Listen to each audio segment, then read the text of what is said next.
Disclaimer, disclaimer. All videos and all images and all audio in this lesson are for educational purposes only.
Good morning.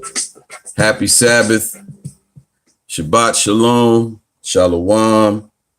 Shalom, shalom to all the brothers and sisters that's watching. And I don't see why that started again. But anyway, happy Sabbath. Welcome to the Wake Up Show. I'm Brother Ezekiel Fingers.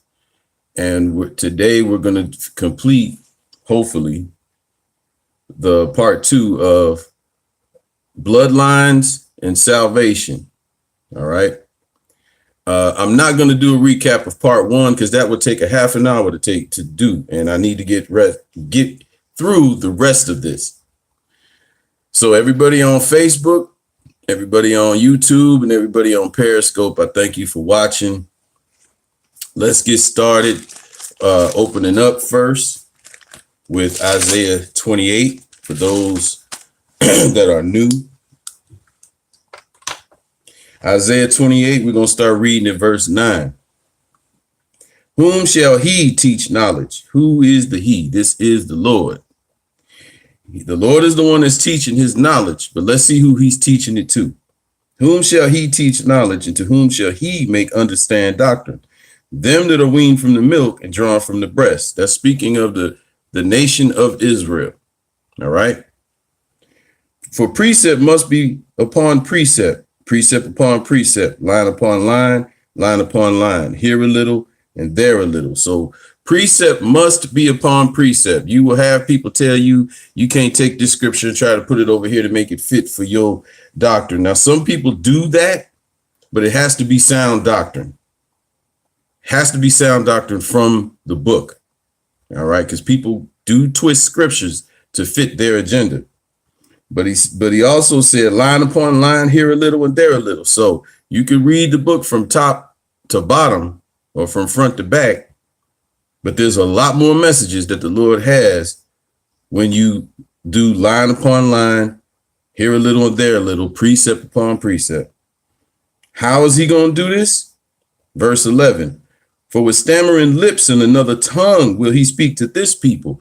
Why is the Lord telling us he's going to speak to us in other languages if we were all a nation of priests speaking Hebrew? Because he knew. Oh, I just rhymed, didn't I? Yeah. Didn't I, sir? Huh?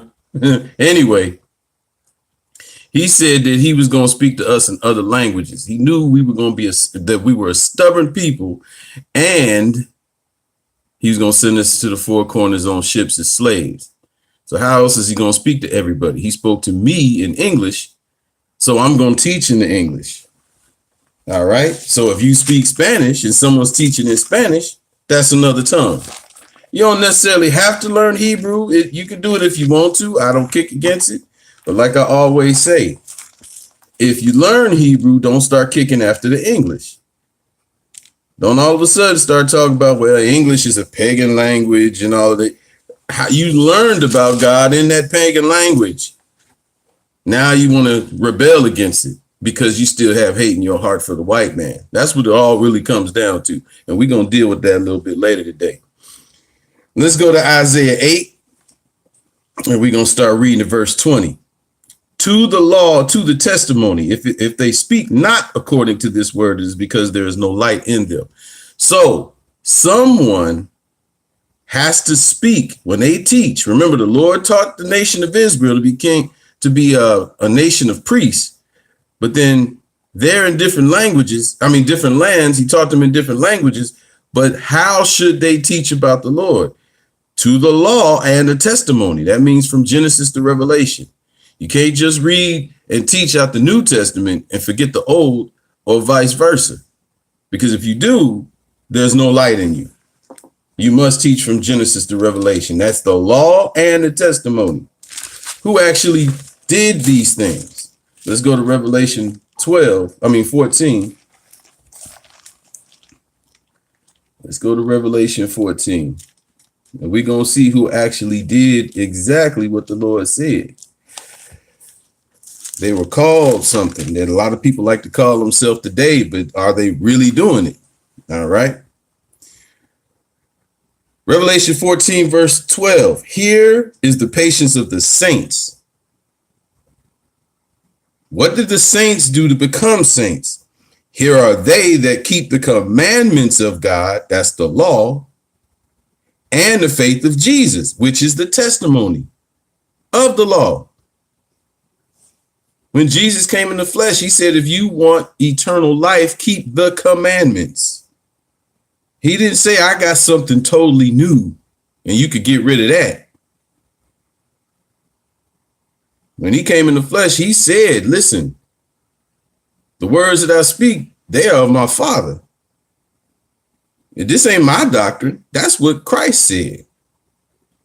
So if you want to be a saint, you have to keep the commandments of God and keep the faith of Jesus. So that's all we're going to read. We're going to start opening up now. I'm sorry, we just did open up. Let's go to Jeremiah 27. Now, like I said, you got to go back and watch part 1 because I'm not going to do a recap. I'll be here for another half an hour or 45 minutes trying to recap everything. So we're going to start in Jeremiah 27. We were originally talking about the 3 bloodlines that are on the whole planet, and then how the sons of Noah, how they split up, and there was 3 bloodlines, right? And then we talked about Isaac being born and Ishmael being born and Esau and Jacob being born, the blessings that were put down. And then when we were going in and out of captivity for short periods of time in Judges, the Lord finally came and said, listen, when the northern kingdom and the southern kingdom, when they were split in two from being one nation, he sent the Assyrians after us. And when he sent the Assyrians, he said in, Isaiah 10, he said the Assyrians will be the rod of my anger. So this means he's using a people to go upside our head. All right. Because we're supposed to be, as a nation, teaching all nations how to get salvation. All 3 bloodlines. That's what we're supposed to be doing. But we weren't doing it ourselves, and the Lord had a problem with it. But after the Assyrian captivity, he sent the Babylonians after us. And that's what we're going to start reading right now. Jeremiah 27. And I don't know what I did with my pen. I'm used to using my pen, and I can't find my pen. But okay, that's all right. I got something else. Jeremiah 27, verse 1. In the beginning of the reign of Jehoiakim, the son of Josiah, the king of Judah, came this word unto Jeremiah from the Lord, saying, Thus saith the Lord to me, Make thee bonds of yoke and put them upon thy neck, and send them to the king of Edom, and to the king of Moab, and to the king of the Ammonites, and to the king of Tyrus, and to the king of Zidon, by the hand of the messengers which come to Jerusalem unto Zedekiah king of Judah, and command them and say to their masters, thus saith the Lord of hosts, the God of Israel, thus shall ye say to your masters, I have made the earth, the man, and the beast that are upon the ground by my great power and by my outstretched arm, and have given it unto whom it seemed meet unto me. So the Lord is boasting. He's straight telling us, look, y'all ain't nothing. Let me tell you something. I made all this stuff, and whoever I feel like giving it to, I will give it. Now, before this time, he gave all of the world to the Hamites first, one of the three bloodlines. And then he gave it to Israel. That's the bloodline that came out of Shem.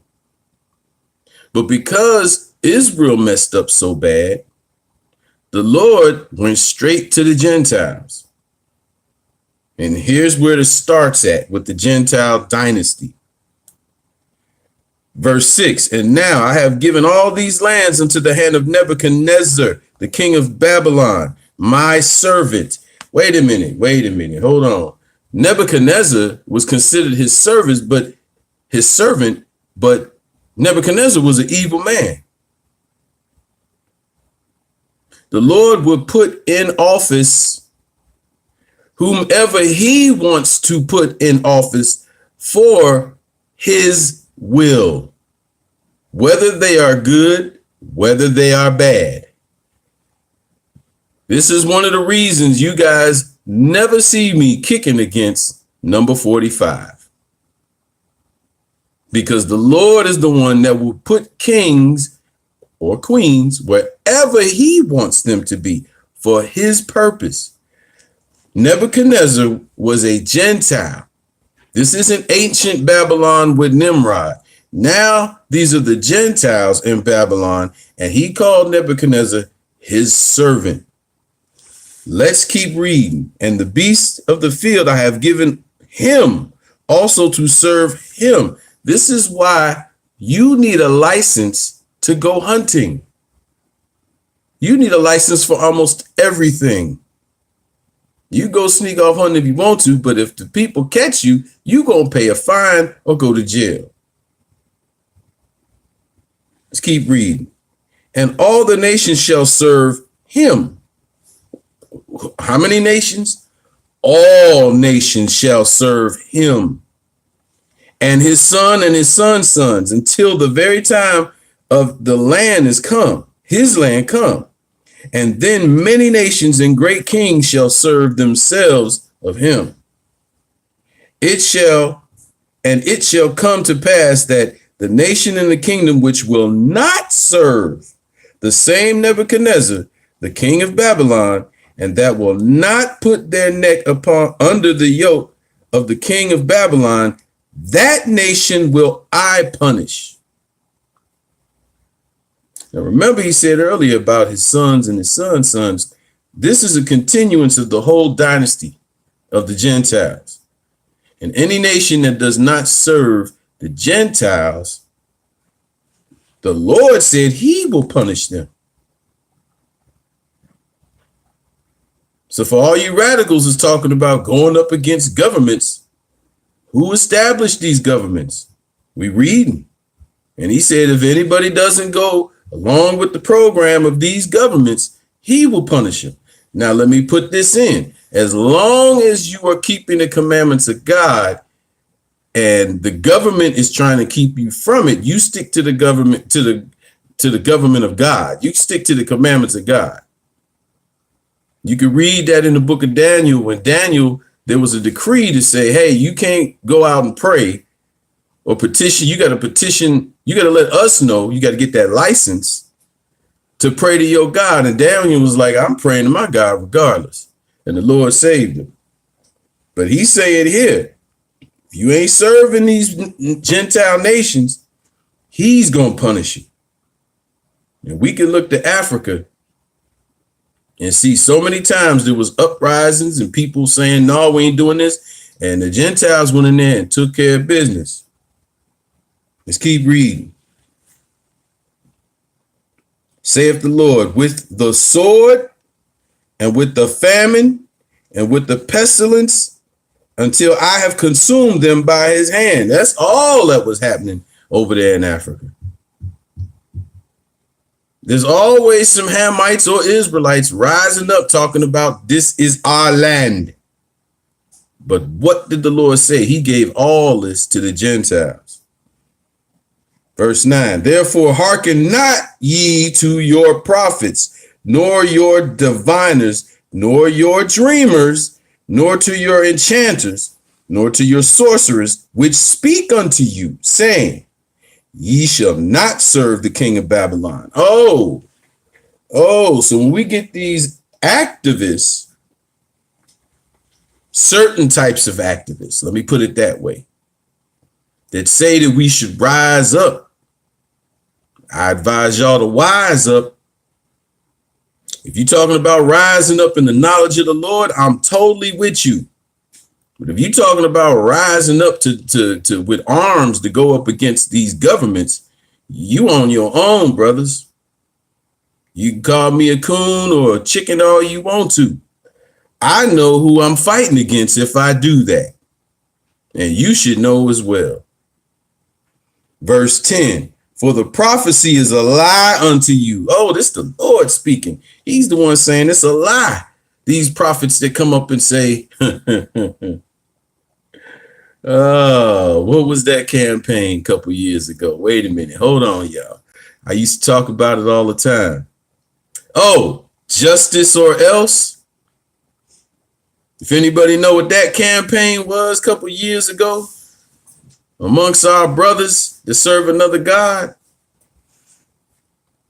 Yeah, I keep asking the question, what is the or else? Because you're not getting justice. So what's the or else? People, we being baited. We're being baited to do things in our anger. That's why you got to figure out what the Lord is talking about. Verse 11.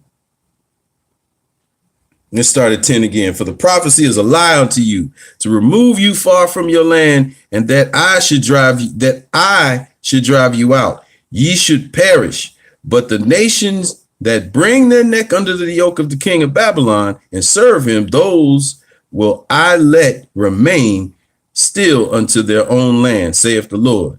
And they shall till it and dwell therein. So when all of these nations are talking about they have a new leader that's one of their own, trust me, the Gentiles is running that leader. I don't care who it is or what it looks like. The Gentiles are running that leader in your country. Verse 12, I spake also to Zedekiah the king of Judah according to the word, saying, bring your necks under the yoke of the king of Babylon. Serve him and his people and live. Why will ye die, thou and thy people, by the sword, by the famine, and by the pestilence, as the Lord hath spoken against the nation that will serve the king of Babylon? Let's go to 2 Chronicles. 2 Chronicles 36. So Jeremiah is sitting there telling them, thus saith the Lord, serve the king of Babylon. But did we do that? Let's go to 2 Chronicles 36. All right. We're still dealing with bloodlines, but there's a reason why. So this part is we're teaching this part because you need to understand what the Lord has said about the Gentiles and all these people that want to sit up and rebel against them. Yeah. The hierarchy of the Gentiles, a lot of them are evil. A lot of them are evil. But as I always state, none of this would have happened if we'd kept the commandments of God. So who you mad at? 2 Chronicles 36, We're going to start reading about the last three kings. Start at verse 11. Zedekiah was 120 years old when he began to reign. Now we're going to read about the last king. Zedekiah was 120 years old when he began to reign and reigned 11 years in Jerusalem. And he did that which was evil in the sight of the Lord, and humbled not himself before Jeremiah the prophet, speaking from the mouth of the Lord. Everybody had a chance to be righteous before the Lord in Israel, the northern and southern kingdom. And our leaders were not.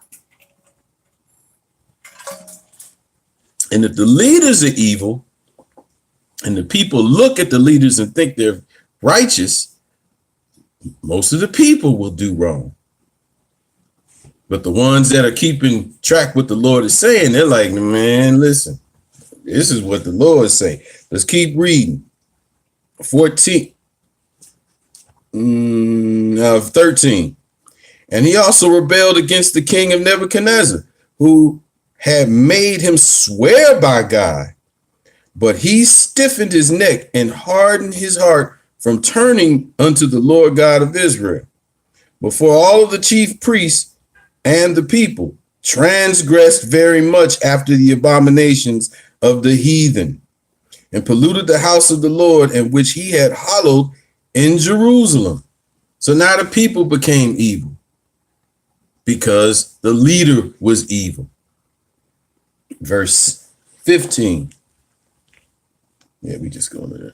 And the Lord God of their fathers sent to them by his messengers, rising up bedtimes and sending, because he had compassion on his people and on his dwelling place. So the Lord saw what was going on. He saw that Zedekiah was being rebellious against him and the king that the Lord set up. So that means, and then the people started doing it. But what did the Lord do? He started sending messengers like he's doing in this day. He's sending messengers to warn the people of their ways. But the people, what did they do? Verse 16, but they mocked the messengers of God and despised his words and misused his prophets until the wrath of the Lord arose against his people till there was no remedy. This is Israel. This ain't the other nations. Israel is the one who mocked the messengers of God and despised God's words. So how can my brothers go on the street and say that the white man is the devil or anybody else is the devil? You the devil. Let's keep reading. 17. Therefore he brought upon them the king of the Chaldees, who slew their young men with the sword. Oh, is that still going on today? The police is slaying all the young boys out here in these streets. Who you think is behind all of this? And in the house of their sanctuary, and had no compassion upon young man or maiden, old man, or him that stooped for age. He gave them all into his hand. It didn't matter if you was, I almost said that word. It didn't matter if you had a disability. I almost said the word I was raised on. It didn't matter if you had a disability or not. These cats came and slew them because the Lord was behind it. Verse 18.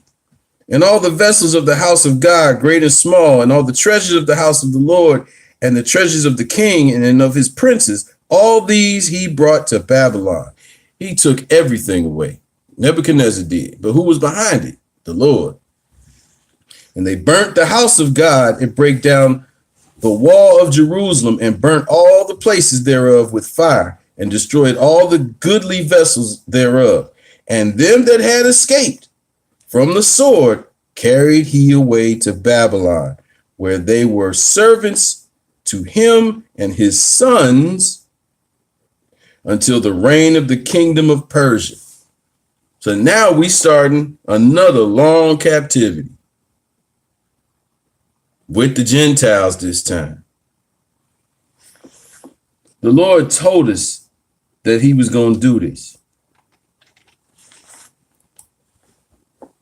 In the book of Daniel, he told us he was going to send wild beasts after us. And here's the wild beast. The Babylonian, this is the Gentile dynasty. If you want to say white folks, I always tell people Gentiles are Europeans and Asians. But the dominant Gentiles, that's what this is here. That's why the last war that happens, it's going to be Gentiles against Gentiles, the East against the West. But when it comes to what the Lord said about us, he said he was going to send wild beasts after us.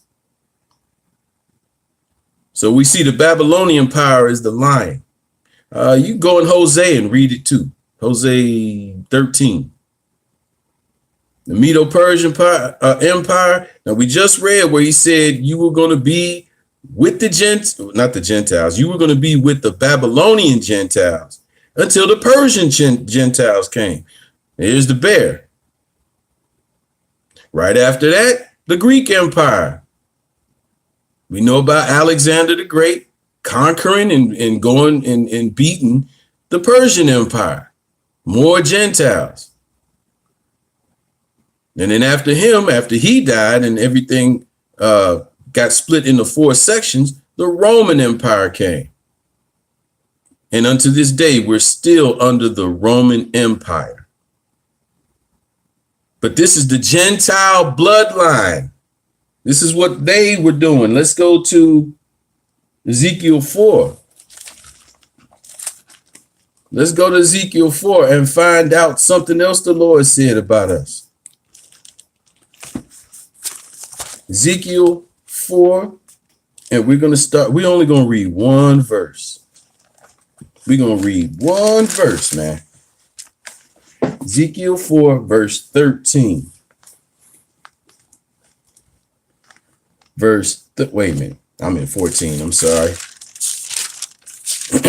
Ezekiel 4 and verse 13. And the Lord said, even thus shall the children of Israel eat their defiled bread among the Gentiles, whether I will drive them. So the Gentiles rule this world, right? And they everywhere, right? That's why we're all over the place among the Gentiles, eating our defiled bread. That's what thus saith the Lord. Let's go to Luke 19. Let's go read the testimony now of what Christ said about the Gentiles, because we read when they first started, right? Let's see what Christ says when it comes to the end. Well, not even the end. Let's go to Luke. What does that say? Luke 19. Let's go to Luke 19. We're going to start reading at verse 41. Luke 19, verse 41. And when he was come near, he beheld the city and wept over it. Oh, Christ was crying. Only 2 times I can recall Christ ever crying. And this is one of them. The last time was when he really didn't want to die. But now he crying because he loved his people and he tried from the very beginning to get them to serve the Lord, and they wouldn't. And now he know the destruction that's coming, and now he's crying about it. Verse 41 again. And when he was come near, he beheld the city and wept over it, saying, if thou hadst known, even thou, at least in this thy day, the things which belong unto thy peace, but now they are hid from thine eyes. That's why the Lord is crying, because he knows what was in store for us. Just like when parents know what could happen if you do right when they're raising their children, but the children don't know.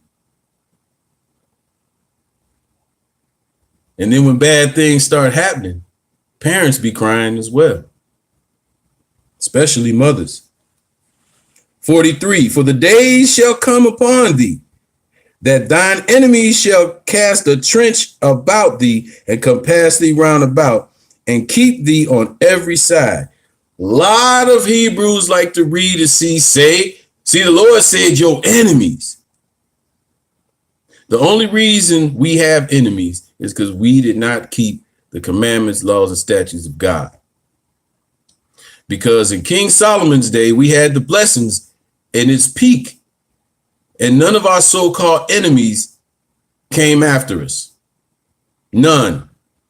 They came to get the wisdom of Solomon, the wisdom of the Lord from Solomon. I'm sorry.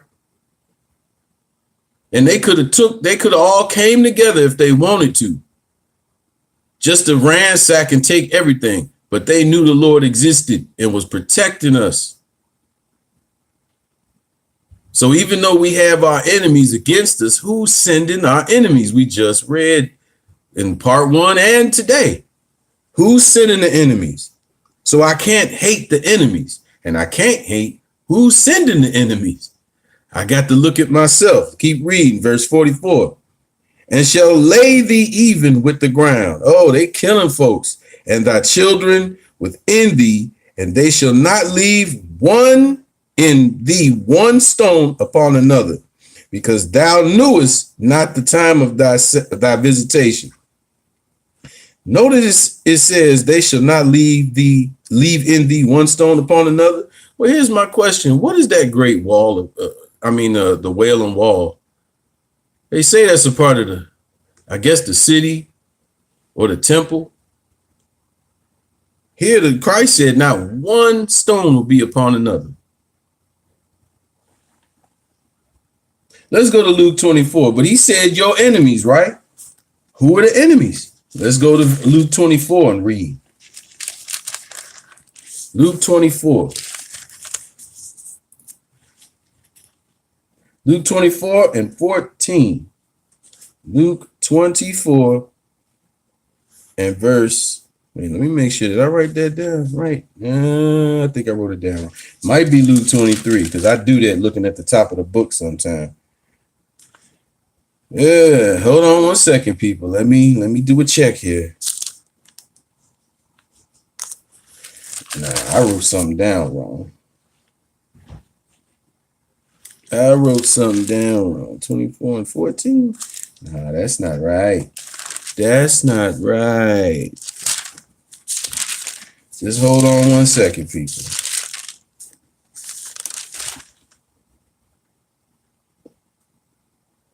Okay, I did write it down wrong. This is why I need my pen when I need to correct things. Luke 21. Let's go to Luke 21. That's what I was looking for. And we're going to start at verse 20. And when ye shall see Jerusalem compassed with armies, then know that the desolation thereof is near. And remember in 19, he was crying because he knew what was about to come. Well, here now he's telling. Verse 21, then let them which are in Judea flee into the mountains, and let them which are in the midst of the depart out, and let not them that are in the country enter thereinto. For these be the days of vengeance, that all things which are written may be fulfilled. But woe unto them that are with child and with give suck in those days, for there shall be great distress in the land, and wrath upon his people, and they shall fall by the edge of the sword, and shall be led away captive into all nations, and Jerusalem shall be trodden down of the Gentiles until the time of the Gentiles be fulfilled. So here are the cities that we got in the countries, that we have in the New Testament, all ran by the Gentiles, all of them.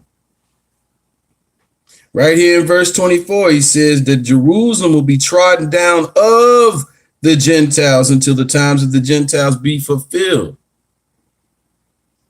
Brothers and sisters, Esau's not the only one in Jerusalem. We're going to deal with that a little bit later. Esau's not the only one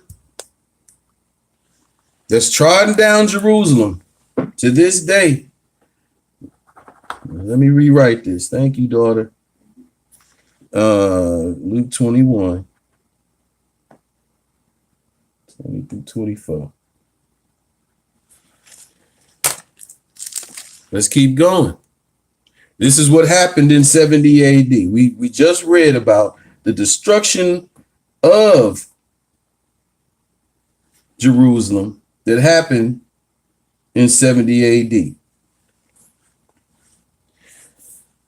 Let's go to the curses real quick.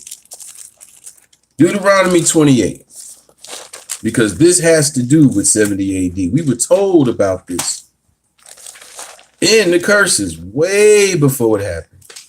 See, the Lord let us know, but we kept ignoring. And then Jesus came and was crying because it's like, I already told y'all this was going to happen and y'all didn't teach y'all kids and y'all don't know. So here come the destruction that happened that I told you about in the curses. Deuteronomy 28 verse 15. We're going to start it there.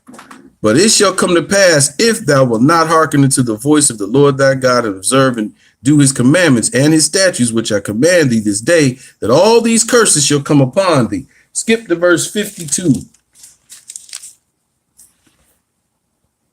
And he shall besiege thee at all thy gates, until thy high and fenced walls come down, wherein thou trustedest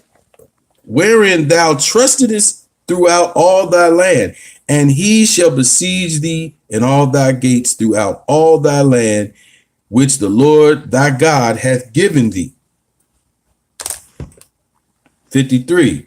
And thou shalt eat the fruit of thy own body, the flesh of thy sons and of thy daughters, which the Lord thy God hath given thee in the siege and in the straitness, wherewith thine enemies shall distress thee. Thou shalt eat the fruit of thy own body, the flesh of thy sons and of thy daughters. Yes, Jerusalem, they cut the food supply off. Anybody caught trying to sneak food in or running out to escape was killed. What did our people start doing? Eating their own children. The Lord told us this was going to happen if we turned away from him. Let's go to 64. And the Lord shall scatter thee among the people from one end of the earth even to the other, and there shall serve other gods, which neither thou nor thy fathers have known, even wood and stone. He told us these things was going to happen. And when I read that, I'm going to tell you something. Those verses that I read, that didn't hit me until I read about the destruction of Jerusalem. When I found out that we were eating our own children, that stood out. Because some people want to say, oh, that's a spiritual. No, that's physical. We ate our own children to try to stay alive. And anybody that probably died, they ate them too. They had to. Let's look at that one more time. Hold on. And thou shalt eat the fruit of thy own body. Let's skip the verse. We read 64, right? Let's go to 68, the very last one. And everybody likes to say, oh, man, that ain't talking about y'all. This is the destruction of Jerusalem that we read earlier. Let's read verse 68. And the Lord shall bring thee unto Egypt again with ships by the way thereof I spake unto thee. Thou shalt see it no more, and thou shalt be sold unto your enemies for bondmen and bondwomen, and no man shall buy you. This is literally saying, I'm going to send you around the world in ships as slaves, and no one's going to buy you out of the situation that I put you in. And what we're dealing with now started right here in Jerusalem. We did have the one where the Assyrians came and took the northern tribes out, but we're dealing with our situation.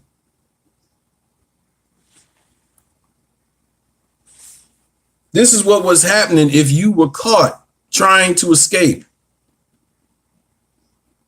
I forgot the book that we normally, I think it's either the Atlas of the Bible or I need to get that book too. We read it all the time in class, but up to 500 of us were being crucified per day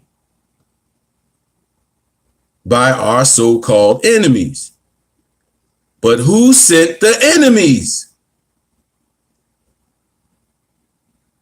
Brothers and sisters, we being way too carnal, trying to just stay mad at white folks. The Lord said they are enemies. They're only your enemies because you did not want the protection of the Lord. At one time, yeah, they were enemies, but they were also friends.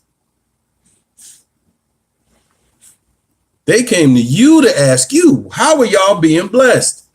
And Solomon told them. And Solomon turned, and we've been in this situation ever since.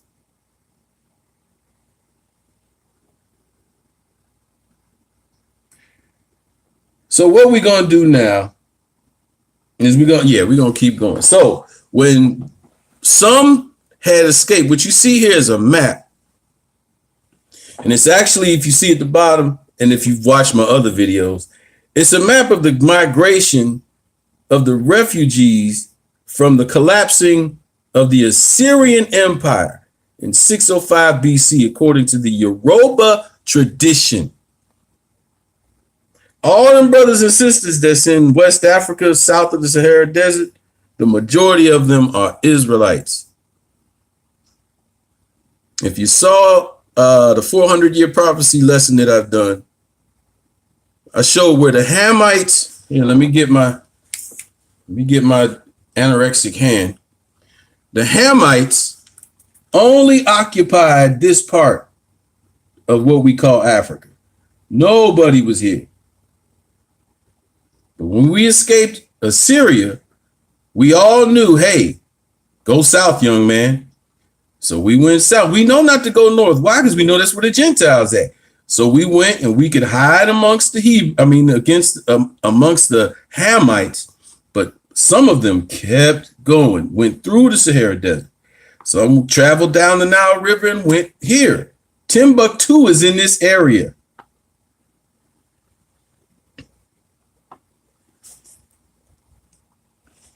That's why this map is called Negro Land. Because they started figuring out how to come here and get slaves, and they mapped it all out. Because the Assyrian Empire, we ran to a land that was not occupied for y'all Apocrypha brothers. And then when Jerusalem got sacked, we knew exactly where to run to.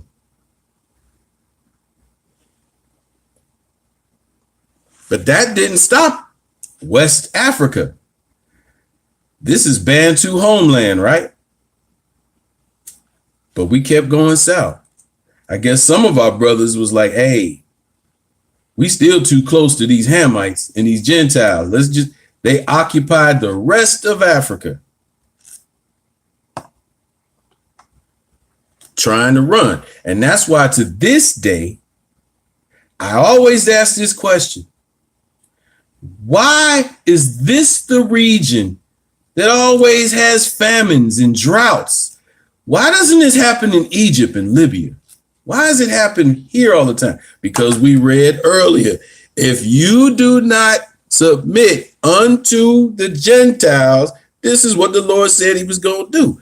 Plus, if you go, I believe it's Jeremiah 29 or 27, he told us, because you didn't get sold off as slaves, I got some famine and some stuff for you. And that's another lesson that some people probably not going to like. Here again, West Africa, and we ran. We're migrating. This isn't a scatter yet. This is a migration. And that's why, hopefully y'all can see it good. I had to put up 2 pictures for this one. That's why when you look at the entire map, this is Negro land. You see the Pygmy, the Bantu, the Bushmen. And then you have the Hamites and the other Semites occupying northern Africa. And here, which is Saudi Arabia, the Gentiles, as you see, are all right here. And the classic Mongoloids are Gentiles. And as I put it before, they crossed the Bering Strait. See how this still says Mongoloid? And again, this says Eskimoid, and I hope that's not upsetting some people, Native Alaskans. And that's why we got the Indians. The Gentiles migrated all the way around here. But as I showed in the other video, the Egyptians were sailing here to get cocaine. That's why they found cocaine in the system of the pharaohs. But all this land was the actual land that brothers like to read. What is it? Second Esdras, going to a land that is not occupied. This was it right here, not America, because the Gentiles were already there. But that's another lesson. Let's keep going. So I did 2 pictures so people can see the top half too. These people didn't have a disease called mongoloidism. This is just how they were. They didn't become that way because of their father Lot having sex with his daughters and having Moab and Ammon. That's a lie. If the Egyptians were black and Moses hid in Pharaoh's house, then what color was ancient Israel? We all know what that is. So let's keep moving. Zondervan Compact Bible Dictionary. Ham, the youngest son of Noah, born probably about 96 years before the flood, and one of the 8 persons to live through the flood. He became the progenitor of the dark races, not the Negroes, but the Egyptians, Ethiopians, Libyans, and Canaanites. You can read that in Genesis 10, but not the Negroes. Who are the Negroes? Another byword for Israel. Slavery before European arrival. Okay, again, go to the 400 years lesson I did, and you will see that slavery began way before Europeans came in 1441 and started bringing everybody all over the place. But this was before the Europeans. Guess who was doing it before the Europeans? The Arabs. Now, this is East Africa. And they're taking us right back to where we came from, and they're taking us as slaves. These are the Ishmaelites. And they're taking us over to India before the Europeans came here and took us and scattered us throughout the 4 corners. Arabs was already on it.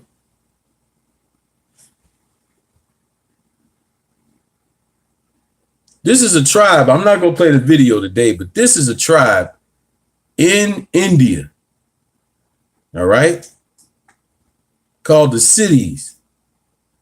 You can look it up. You Google up yourself, find some videos on them, and you can see that these cats knew they've been over there as slaves through oral tradition since I think he said 1417, or maybe 14 something. But it was before the Europeans, because the Lord said he was going to scatter everybody. He didn't say he was going to take us and put us in certain areas. He said, I'm going to scatter all y'all. And when it comes to Deuteronomy 28, he said, I'm going to scatter every single one of y'all. And when he did us on the west coast of Africa, he sent us here to the Americas. Look at the majority of where Israel was scattered to? South America. Yeah, a lot of us was brought to North America and to the islands, but the majority was sent to South America. And I want y'all to remember this because we're about to do something else. But I want you to look at the beginning of this chart. American slave trade, if you can see it. Hold on, I gotta adjust the camera. I want y'all to look at the top of that screen. American slave trade, 1500 to 1870. The prophecy that people want to read in Genesis 15, about 400 years here in America, the prophecy was talking about Egypt. Because if you want to start 1619, you can't. Slavery been going on before that. And the prophecy that the Lord said to Abraham spoke of all Israel, not a section that was sent to America. But you got to check out that video to get all that proof. Yep, this 400 years is garbage. If I'm correct, I think it was in August. I can't remember the date, but I think it's August something when Jamestown was actually officially founded. So sometime in August, I'm going to do the 400 year lesson again so people can understand who's been lying to them. Here's a book called Cargoes, the Atlantic Slave Trade. Notice the timeline of the slave trade, 1518, right?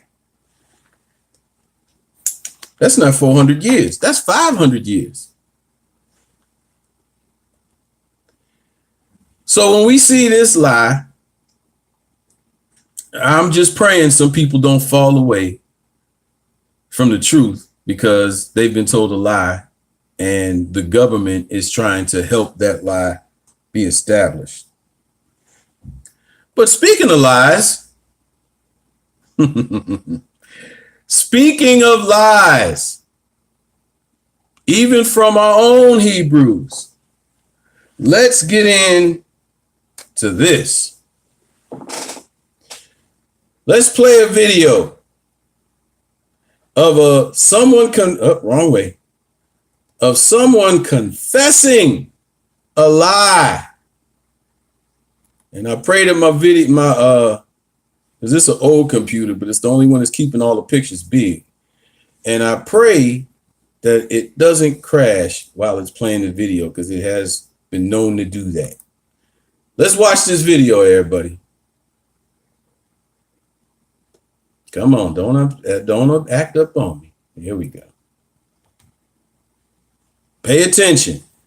To come to worship with us in Ireland, but it's ready to not school and to learn who's our people. Now, this person right here that you see is one of the leaders of a let me see, how can I say this? Leaders of a Hebrew Israelite camp before it split up in 4 different directions and then split up all over the place. That chart that I just showed you, here is a confession about a confession from those who made up that chart. People were, and always were in those days, intent on bowing to the gray hair. You know, it was like, that's it. You know, they said, we're now going to hear from our elder and our teacher. And he stand up there and he start talking and saying, and I can prove it with that book you got right there in your hand. Now, the person he's talking about, most people call, I'm not even going to say the first name. His name is Bivens.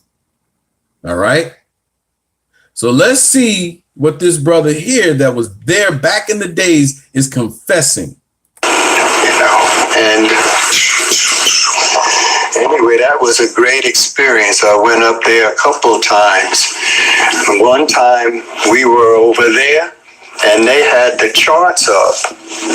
And they had the charts that said, if you're Jamaican, you come from this tribe, and if you're from Barbados, it's that tribe, and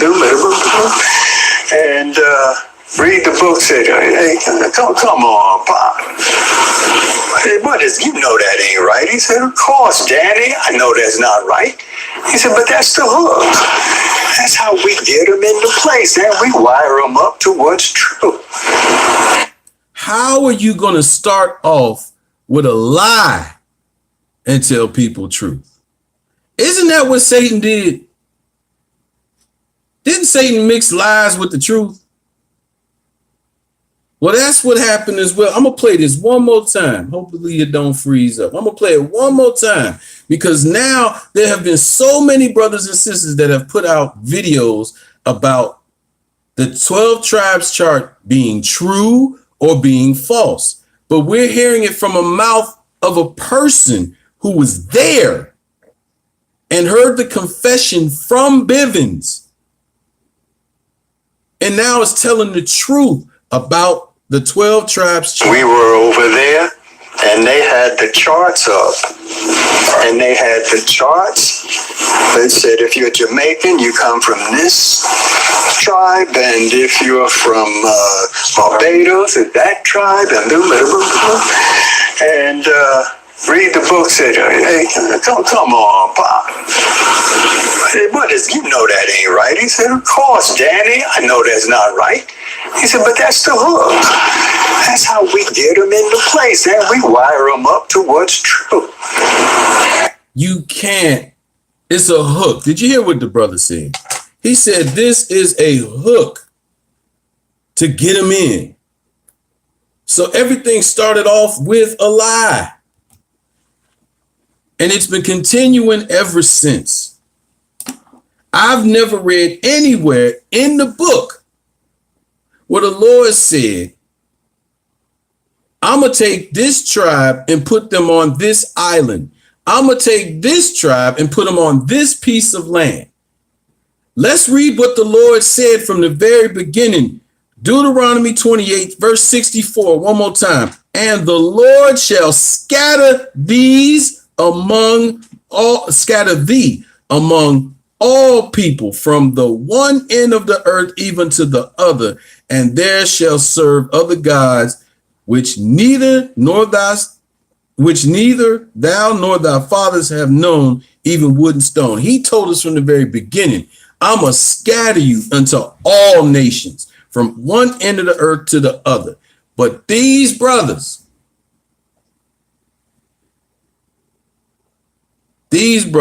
made up a lie to get people out of the Sunday Doctrine Church. Should have confessed this lie to everybody that it was a lie, because now we fighting over this. Now, remember when I told you to remember that chart that I showed you about everybody being taken to South America? Why isn't Brazil on this chart? The majority of Israel that was taken out of West Africa was taken to South America.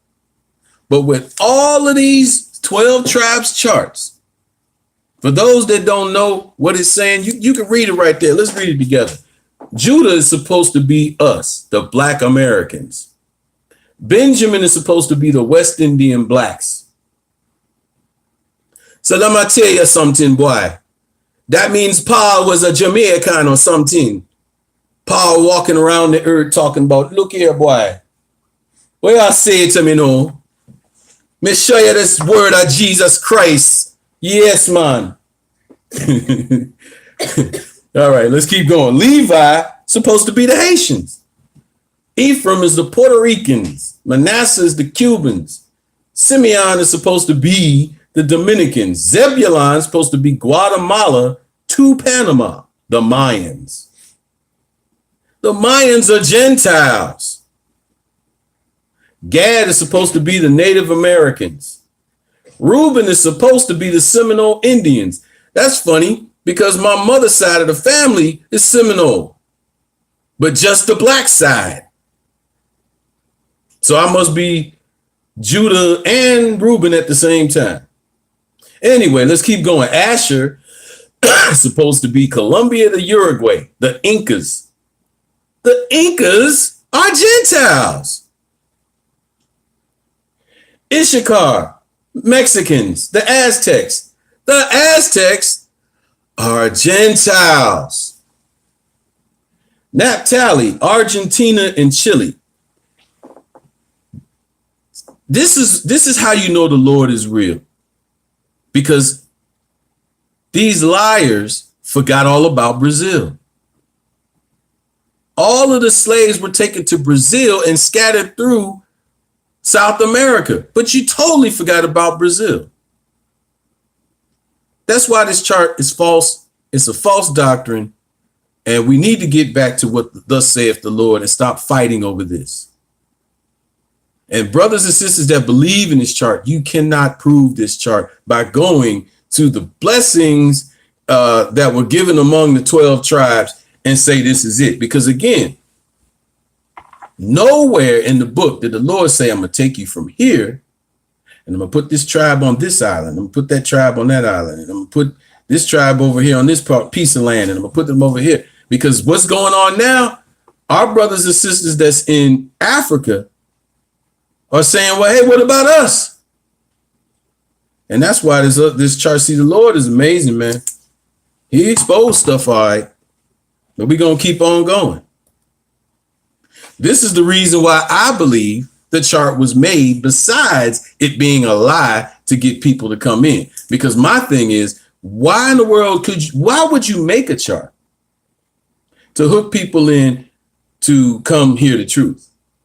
There had to be a reason. One of my brothers, he likes to say because them cats liked exotic booty. That means they wanted to mess with other nations, but they already done taught you can't marry outside of Israel. All right.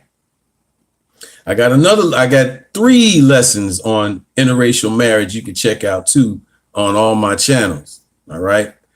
But the main reason I believe this chart was made is because of reparations. Let's look. 1990, USA gave $1.6 billion to the Japanese Americans.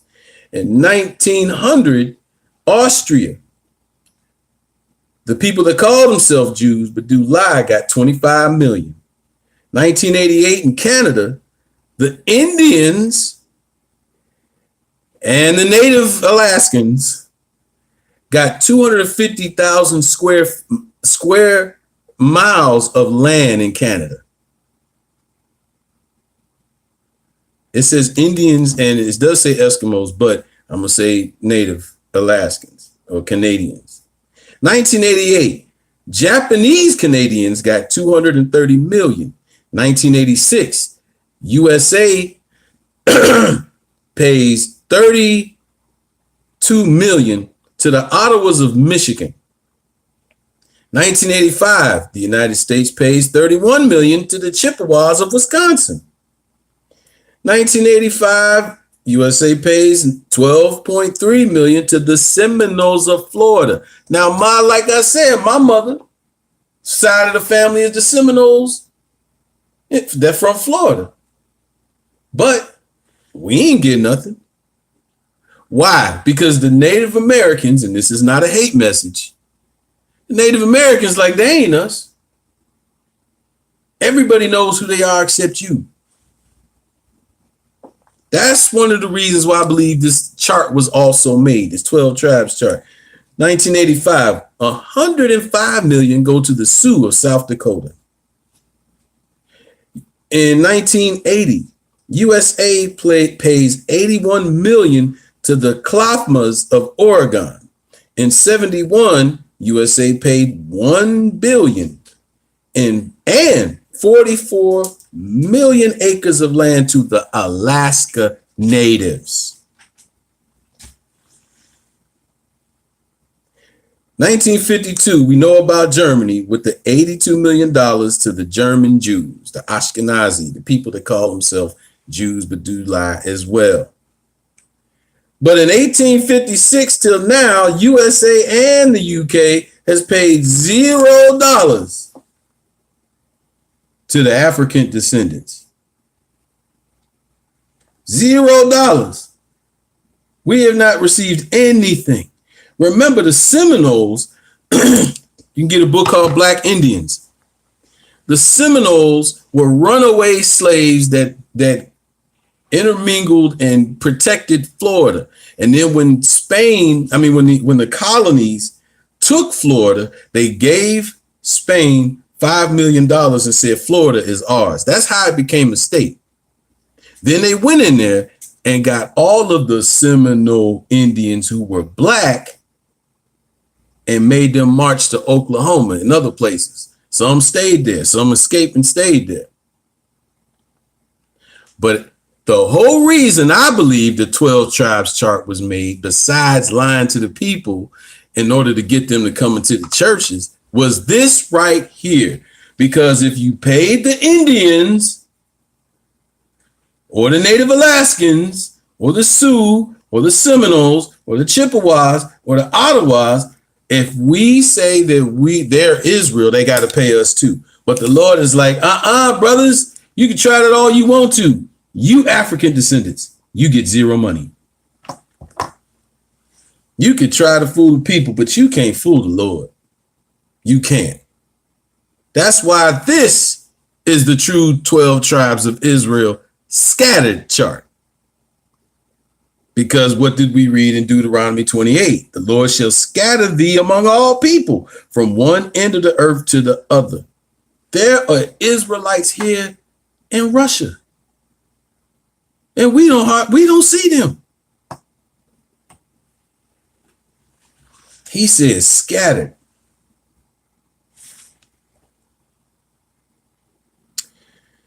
Let me see. What time is it? 9:05. You know what? We're going to skip over this part.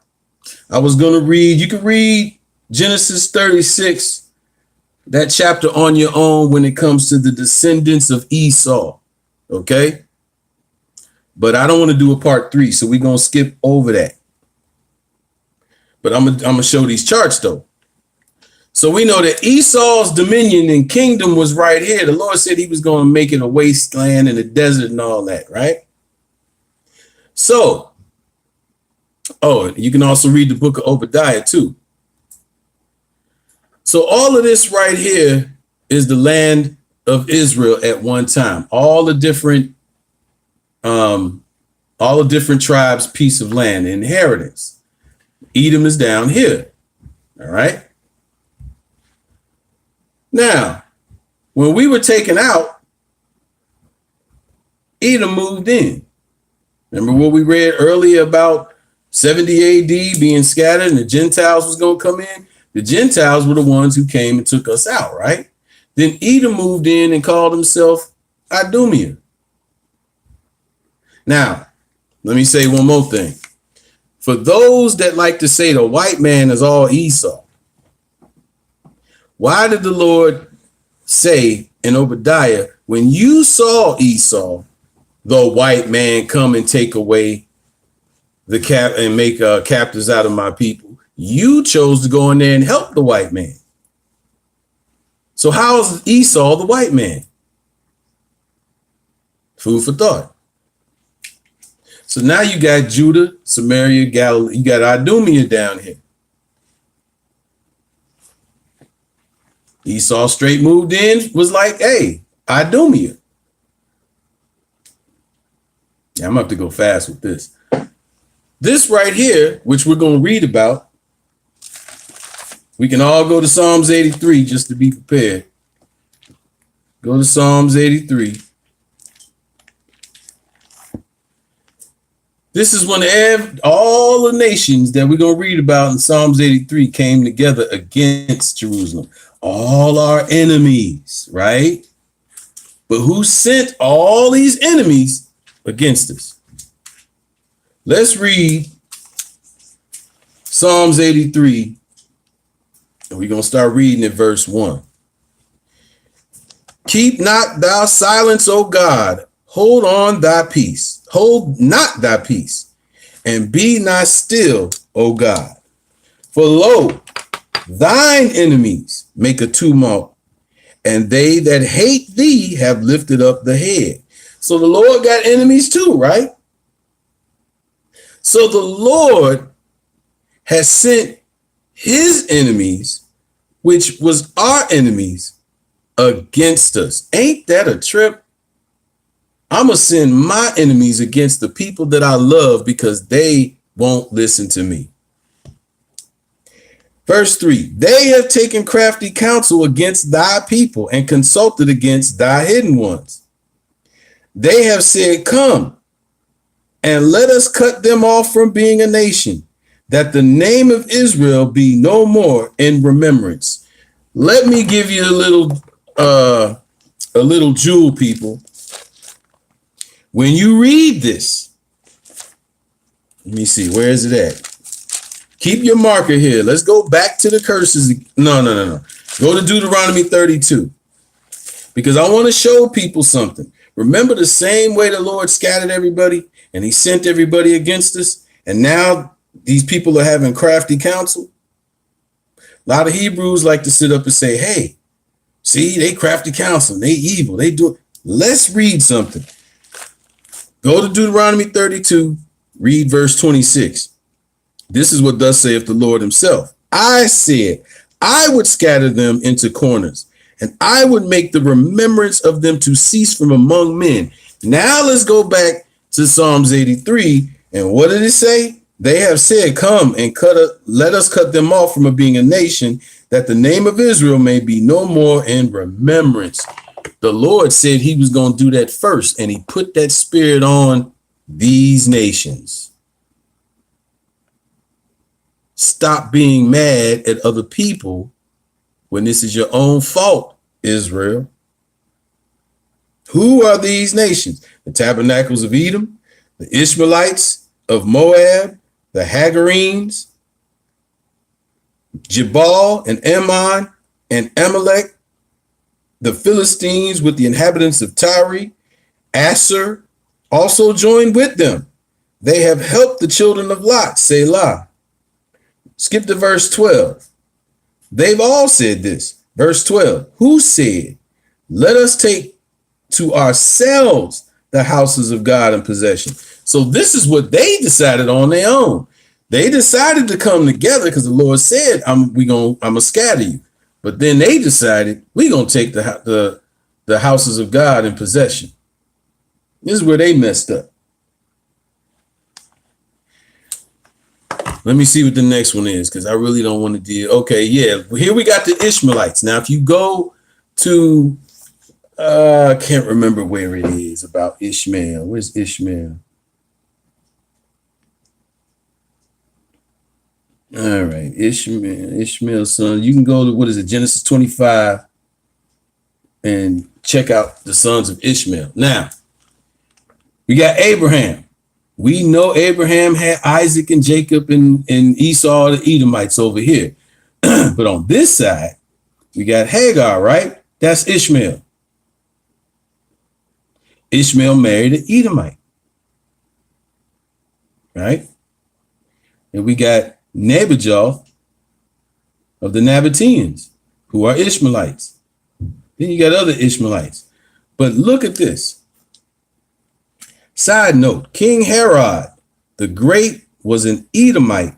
His wife was a Nabatean. So King Herod was an Edomite and his wife was a Nabatean. So their children would still be Edomites. Just wanted to point that out. So what happened is after 70 AD, after we was scattered out, they moved in because they teamed up with other nations as well, right? That's what the books say, Psalm 83. But everybody wanted the possession of their house of God, which is the land, the inheritance. So when Islam became big, guess who pushed them cats out? When Islam became big and all of this was Idumea, guess who pushed them out? Ishmael. And I mean, pushed them out. This is why we had the Crusades. We had the Crusades. When you start reading about the Crusades, this is when the land of Israel right here kept going back and forth from the Gentiles to the Arabs. But where was Israel? Scattered throughout the rest of the world. And this fight has not stopped even unto this day. Because they said, let us take the possessions of the house of God. And that land is a possession of God, even though all the land is. So this is where the Crusades started going. But a lot of these cats had moved and fled to this area of between Eastern Europe and, well, this is all Europe anyway. This is where you start hearing about the Khazars converting another people who were what? Ashkenazi Jews. See, let's understand something, brothers and sisters. When the Lord said in Revelation 2:9 and 3:9 that there are people that call themselves Jews but do lie, he's not just talking about Esau. Because the Khazars converted Gentiles, and they're the ones in the land. And remember what Jesus said, we read, it'll be trodden down of the Gentiles until the time of the Gentiles be fulfilled. So all this areas, we even know to this day, this is the Ukraine. This is stuff we've been hearing about on the news. Still going back and forth with each other. Them Gentiles are trying to purify these Gentiles. Keep going. This was a migration. This map is a migration of Esau and the Gentiles. Let's keep it moving. This is a Jewish migration. But when did this happen? When did this happen? I lost my place. It's all my kids' fault. Yeah. When did this happen? Did we go to Ezekiel? Let's go to Ezekiel 35. Ezekiel 35. So we got all of these bloodlines, but what I'm trying to show you is how everything that got scattered. And there's a reason why I'm showing why everything got scattered. Let's go to verse Ezekiel 35. And we're going to start reading at verse 1. Moreover, the word of the Lord can't, you know what? Let's keep going with the maps. Then I'll come back to this.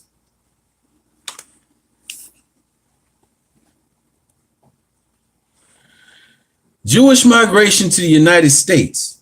Look at the times. We got 1930. That's this one here. Then we got a major one when the Russians were pursuing the Ashkenazi between 1870 and 1920 something. I never did get the rest of that, but that's huge. Then German in 1810 to 1818. Oh, I should have started from the bottom and went up. Okay, so here's the Spanish one, right? Sephardic Jews, then some German Jews, then the Russians, then the German. See, this is when everybody was, let's keep reading, let's keep going. Some of y'all probably catching on to it now. This is when this happened. Now we can read 35 verse 1. Moreover, the word of the Lord came unto me, saying, Son of man, set thy face against Mount Seir. That's another name for Esau. And prophecy against it, and say unto it, Thus saith the Lord God, Behold, O Mount Seir, I am against thee, and I will stretch out my hand against thee, and I will make thee desolate, most desolate. I will lay thy cities waste. Thou shalt be desolate. Thou shalt not know that thou shalt know that I am the Lord, because thou hast had a perpetual hatred and hast shed the blood of the children of Israel by the force of the sword and the time of their calamity. And in that time of their iniquity had an end. So he's saying, when I was taking the children of Israel out, You came and helped the other people. And this is your brother. We got to keep in mind Esau is our brother, right? Not the Ashkenazi, but Esau. Let's keep reading. Verse 6. Therefore, as I live, saith the Lord God, I will prepare thee unto blood. I will prepare thee unto blood, and blood shall pursue thee. Since thou hast not hated blood, even blood shall pursue thee. Let's skip down. Skip down to verse 9. I will make thee perpetual desolations, and thy cities shall not return. And ye shall know that I am the Lord, because thou hast said, these two nations and these two countries shall be mine, and we will possess it, whereas the Lord was there. So when we look at Israel now, people, they saying that the Lord is there. Samaria and Israel. Skip down to verse 14. Thus saith the Lord God, when the whole earth rejoices, I will make thee desolate. As thou didst rejoice at the inheritance of the house of Israel, because it was desolate, so will I do unto thee. Thou shalt be desolate, O Mount Seir, and all Idumea, even all of it, and thou shalt not know that I am the Lord. Let's go to the book of Obadiah. Let's see how much time I got. All right. Book of Obadiah. You know what? You can read the book of Obadiah on your own, because I got too much to read up in there. But this is blood pursuing the blood, right? What was Nebuchadnezzar to the Israelites? The same thing.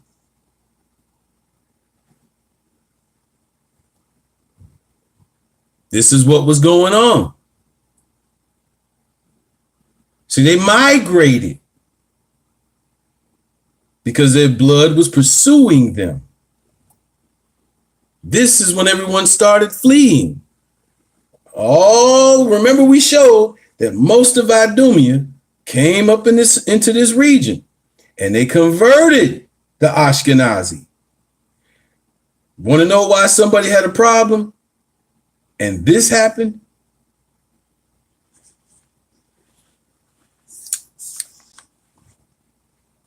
I just saw somebody put in there, did Esau, I don't want to touch the screen because I don't want to stop the thing. Did Esau receive reparations?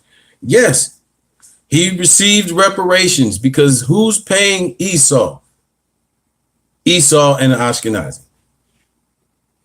Who runs the world? Who was the world given to? It says the world has been given into the hands of the wicked, right? But when judgment comes, the wicked shall perish. So let's keep going. But we know the Lord said, blood shall pursue thee. And that's when all of this migration stuff started happening. Everybody started fleeing from spots they were at. Everybody did. Because remember, dude was conquering all of Europe, and he got into Africa too. They was running from that blood. And here again, Jewish immigration from Germany from 1933 to 1940. This is why they started jumping all over the place. But look at where a lot of them came to. Most came to America, but a lot went to South America too. That's why every blue moon you hear about, oh, somebody in South America, we caught someone. All of these I'm sorry, I'm thinking of the Nazis. But they went everywhere, and it wasn't just here. You can see some went this way. But the majority came to the Americas too. Everybody scattered because blood was being pursued on them, like the Lord said, until it was over with. Look at where they scattered to, right? And then look who came back with their mighty power to stop it.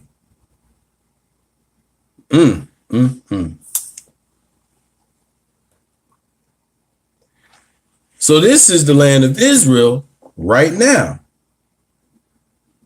The deal was, when it came to Britain, making a deal with the powers that be, the powers that be said, if we can get America into this World War II and win, the deal was we will give you this land. And this is why when the war was over with, 1948 happened right here. This was not prophecy. Prophecy says when the children of Israel get into the land, Christ will be there. So always ask the question, where's Christ? And the other prophecy says when Christ returns, there will be no more sun and no more moon. So as long as that sun is out there, Christ is not here, and this is not the children of Israel in that land right now. Let's keep going. These are the people that's in the land.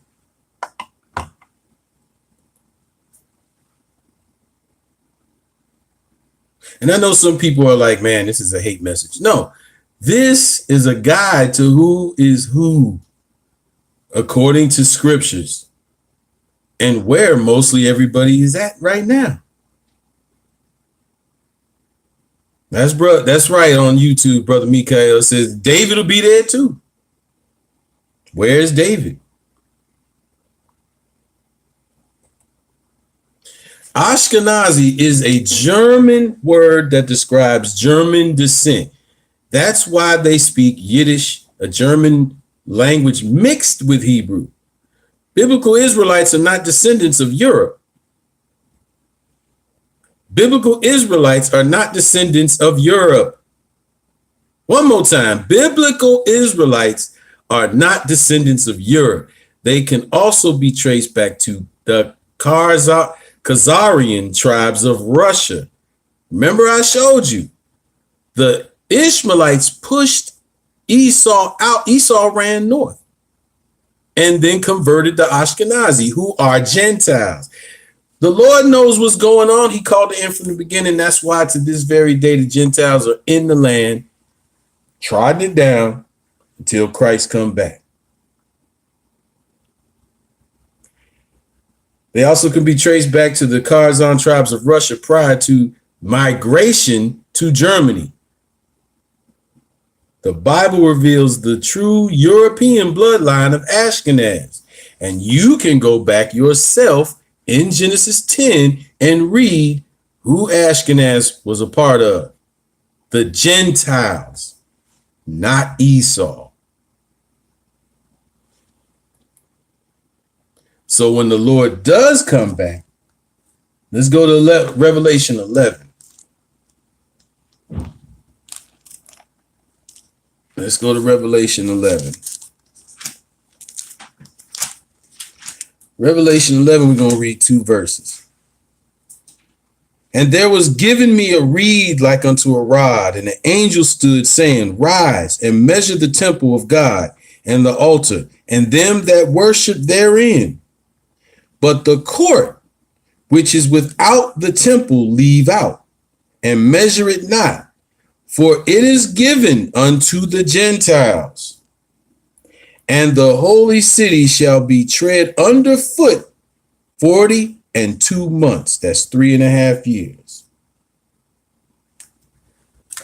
3.5 years.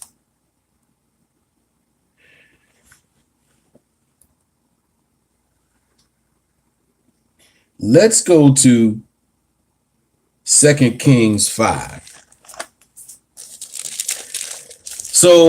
So far, I have shown 3 bloodlines where everybody done went to, how everybody done migrated and scattered, and the Lord done scattered people. But when you look at the world today, most of the nations are still in their areas. All right. Most of the nations are still where the Lord put them as a nation. The only, I'm going to say 3. The only 3 that I can read of are scattered. It's first off Israel, because he said that he was going to do that to us.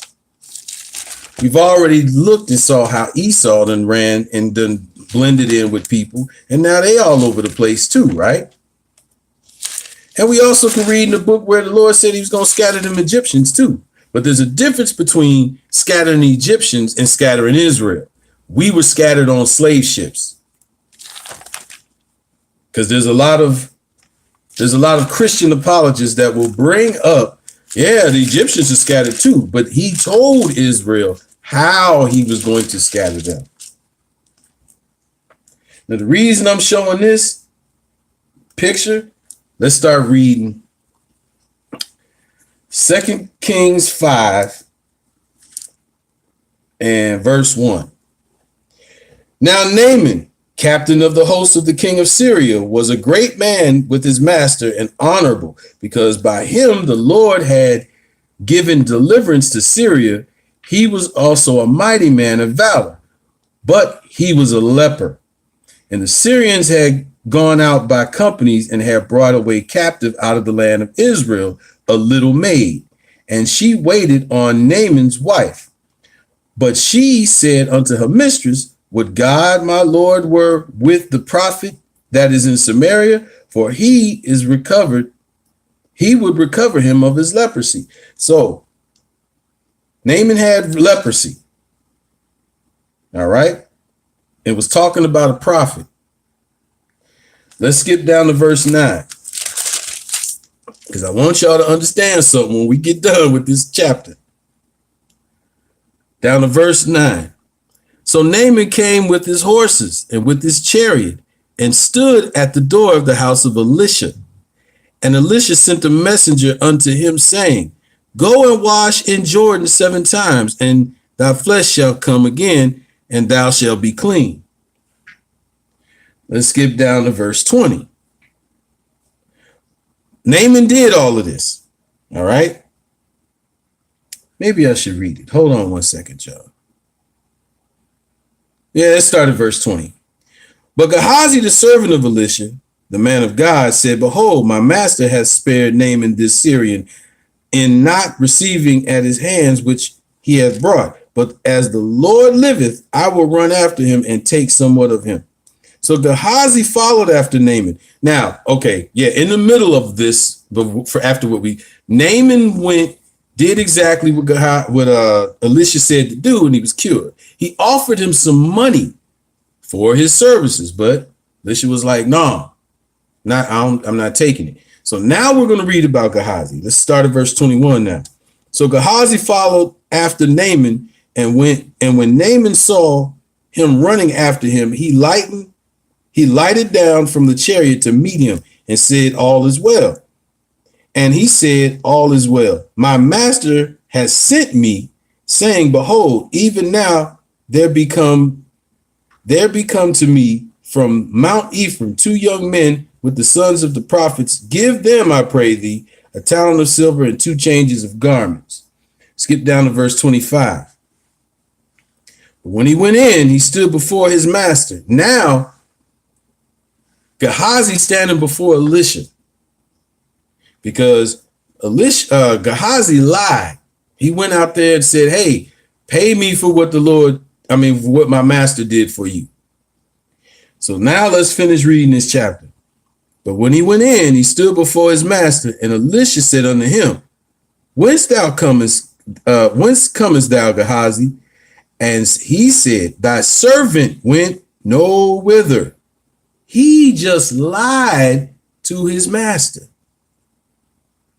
First he lied to Naaman and got paid. Now he lied to his master. He's lying to Elisha. Verse 26.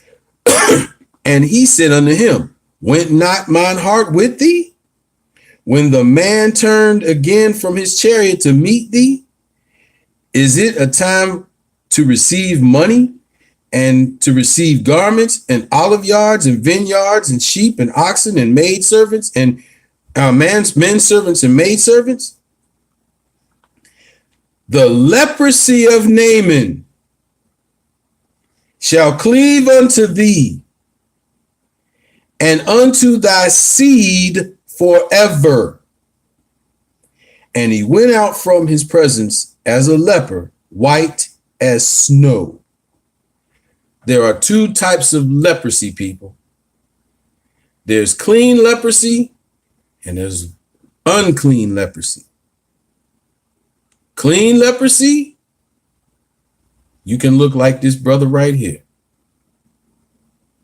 Unclean leprosy, same thing, but you got sores all over you. This is the only place in the Bible I know some Hebrews are not going to like what I'm about to say, but I care less. When we read about Esau, we read that he was red and hairy garment, like as a hairy garment all over, right? This is not red. All right. So let's just kill this whole thing about that, because Esau was born a certain way. But where did it say all his descendants would be the same way? It just said that he would be another nation of people, two different manners of people, right? Here's the only place that I can see in the Bible. Now, if you can find me other places in the Bible, brothers and sisters, inbox me.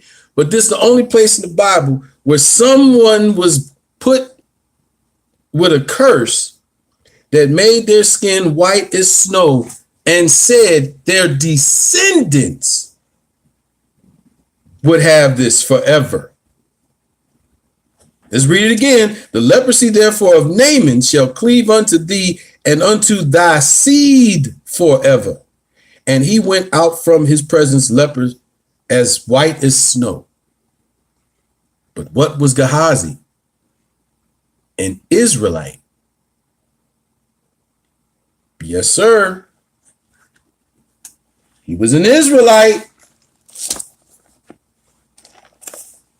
How do you know this brother that you're looking at is not an Israelite?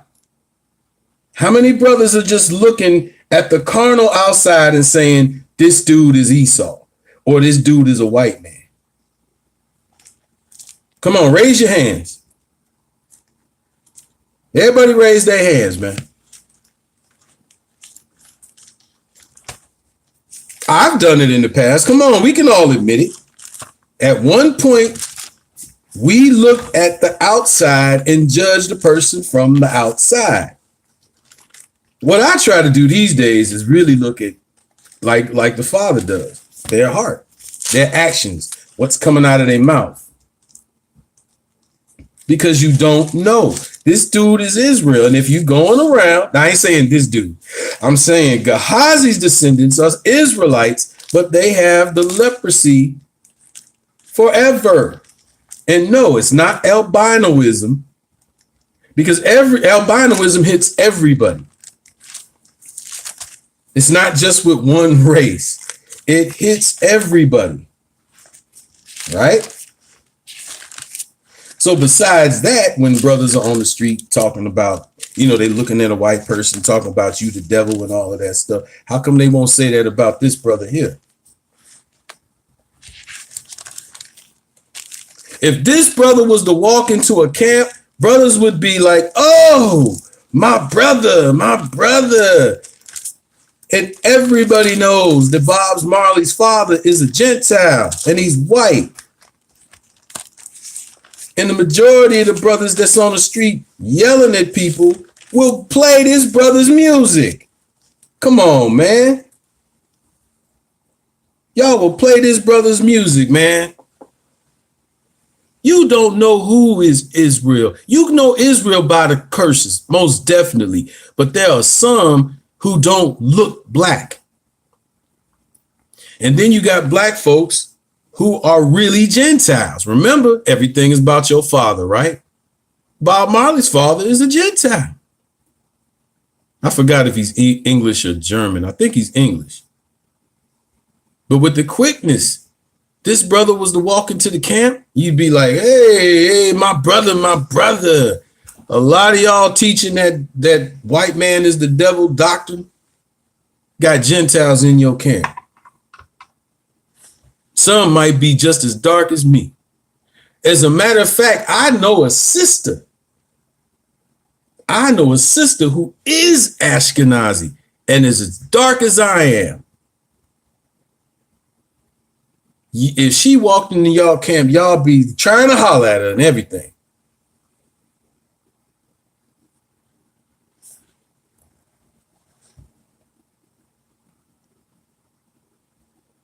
What about this dude? This dude a Gentile too, right?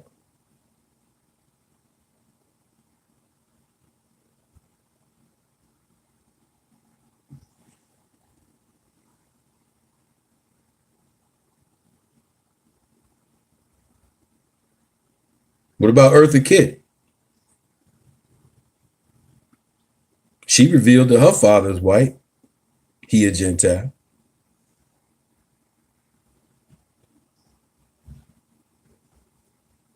But if she walked into your camp, you'd be like, oh, my sister, my sister, my sister. Yeah.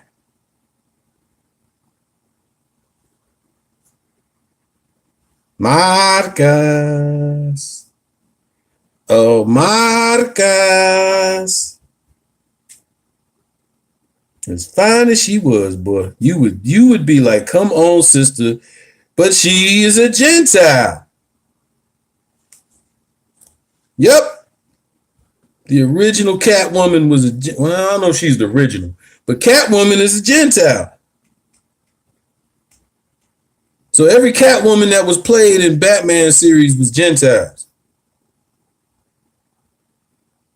But you would definitely be like, oh, sister, sister, sister, sister.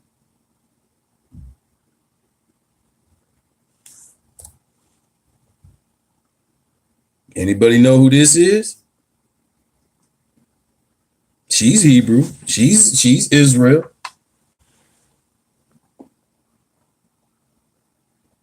Don't look like it, do it? She looks straight up like a Gentile white woman, don't she?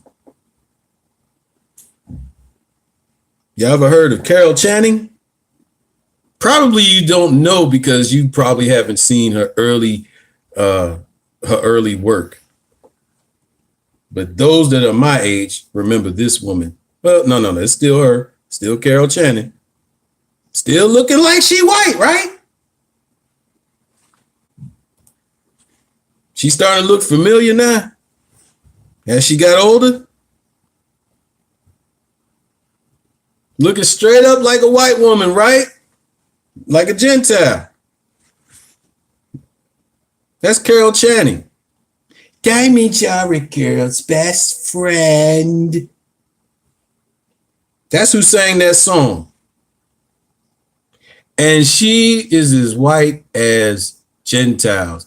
But she revealed that her father is actually black too. And y'all would turn to her and be like, you white devil. Now I ain't saying all Hebrews, but Hebrews, y'all know who I'm talking about. Y'all know who I'm talking about. Will be on them streets and be like, you the white devil.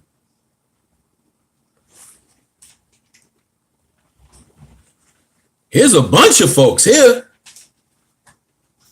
Don't ever judge a book by its cover because you don't know. All these cats is the opposite of what you think they are. Everybody at the top got black fathers and everybody at the bottom got white fathers.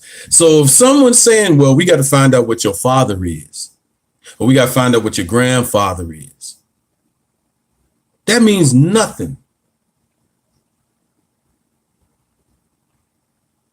That means nothing at all, because what you're doing is you're looking at melanin, you're looking at skin color, and you're being carnal because you have no idea. There's a sister at the camp that I go to is as dark as me too, and her father's a Gentile.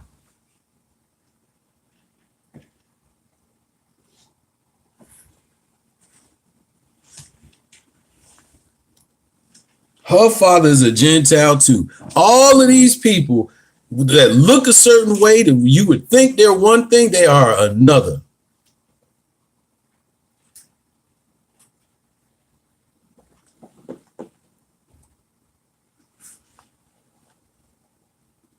Look at this chart.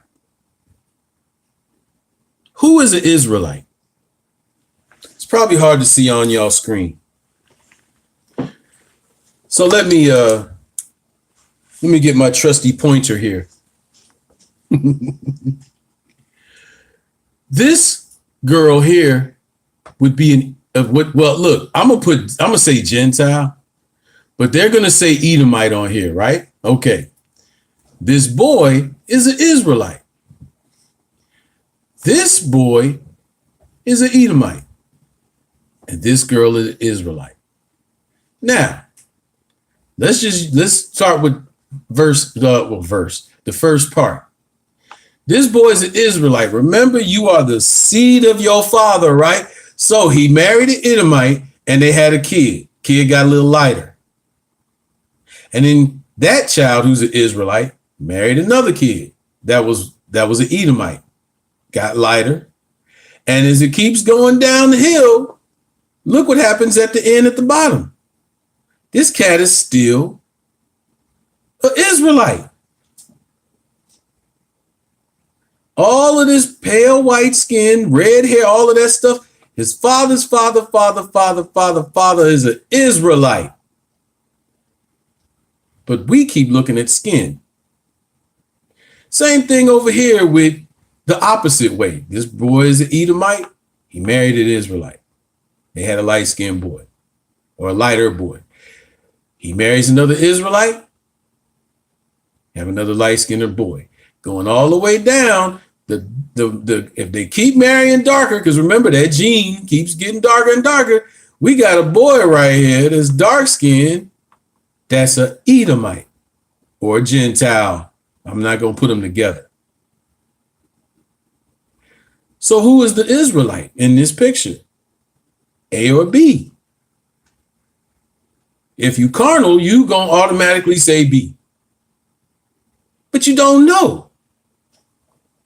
It's actually A. And I know right now there's a bunch of brothers that's going to watch this video that's going to be like this. This is the way the Pharisees look when they found out white people had a shot of salvation. That's exactly what the Pharisees and them other Israelites did when Paul was like, we're going to teach these Gentiles. They was upset. Let's go to Ephesians 2. We almost done. Let's go to Ephesians 2. Ephesians 2, we're going to start reading at verse 11. Wherefore remember that ye being in the past Gentiles in the flesh. Who is he talking to? He's talking to the Gentiles. He's not talking to the Israelites, because it says Gentiles in the flesh, not those living like Gentiles. Paul's talking to the Gentiles who were called uncircumcision, by which is called the circumcision in the flesh made by hands. Israel was the ones who had to keep the circumcision. Everybody else was considered uncircumcised, period. So this verse is showing that Paul's talking to the white folks. That in the time ye were without Christ, being aliens from the commonwealth of Israel, which was true. Because why? Christ came for Israel, to teach Israel, to teach the rest of the world. Being aliens from the commonwealth of Israel and strangers from the covenants of promise. Who was the promise for? But now they're what? Being aliens from the commonwealth of Israel, and they were strangers from the covenant of promise, having no hope and without God in the world. But now, in Christ Jesus, ye who sometimes were afar off are made near by the blood of Christ. For he is our peace, who hath made both one. What's the top context? Paul's talking to the white folks. And the promise was made to the black, so-called the Israelites. For he is our peace, who hath made both one, and hath broken down the middle wall of partition between us.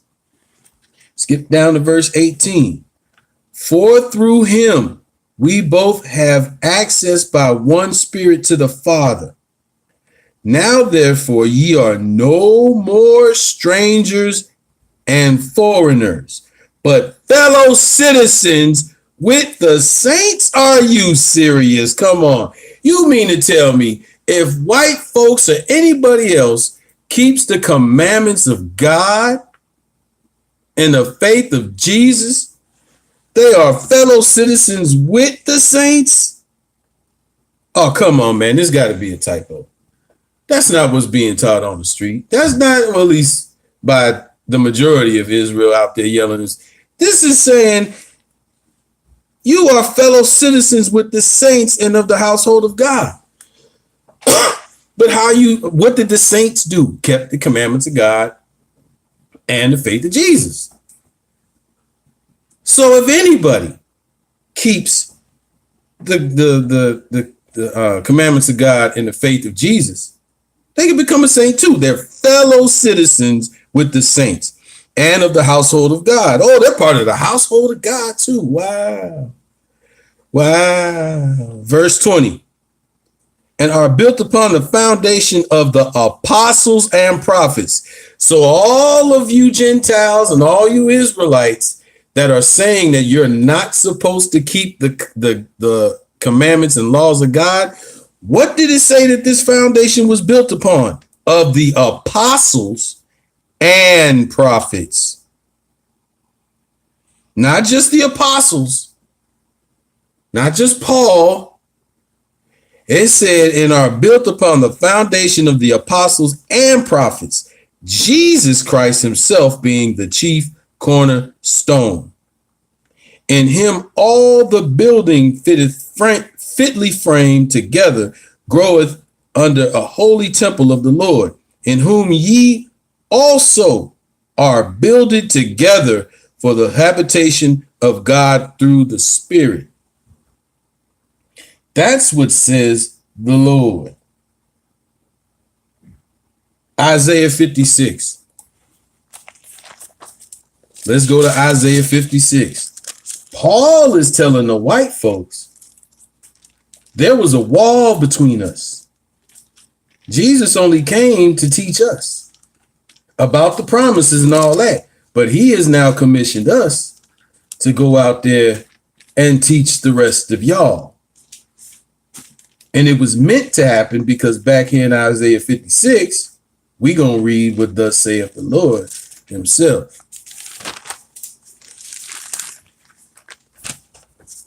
That's right, Sister Savannah. This is what the book say. Isaiah 56. Let's read what the Lord said in the book. Isaiah 56, we're going to start at verse 6.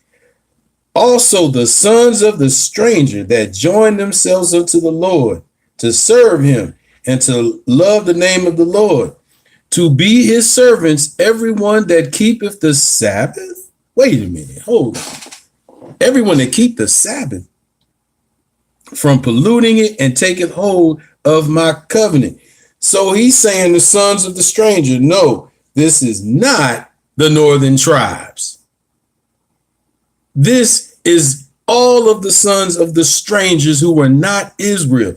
Christ is saying back here in Isaiah 56, if the sons of the stranger join themselves unto y'all and keep my Sabbaths from polluting it and take hold of my covenant, even them will I bring into my holy mountain. Oh my goodness.